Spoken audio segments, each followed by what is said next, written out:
Hi and welcome to the CT Grow video tutorials. In this video, we will walk you through the process of installing the CT Grow RCX-1 controller in your preferred location. It is important to choose a safe and sturdy location that is close to a ground-protected mains power outlet.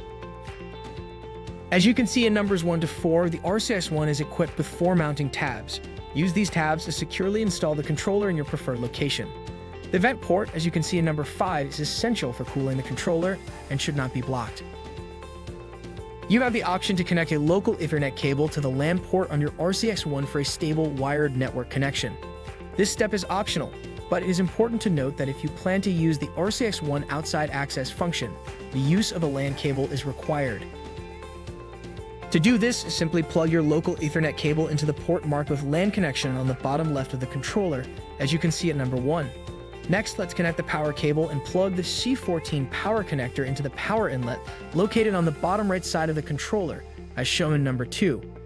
Then plug the system's mains power plug into a grounded power outlet. Once the RCX-1 controller receives mains power, the green power LED will light up, as shown in number 3. After about a minute, the alarm LED will faintly turn on to indicate that the system is starting, as shown in number 3. This process typically takes up to 2 minutes. After initialization, the active and the alarm LEDs on the RCX-1 controller start to blink rapidly for about 10 seconds.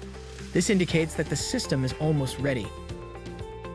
When both the active and the power LED are green, the system is ready to be used and is functioning correctly. Congratulations, you have now successfully initialized the RCX-1 controller. Thank you for watching and happy growing with CT Grow.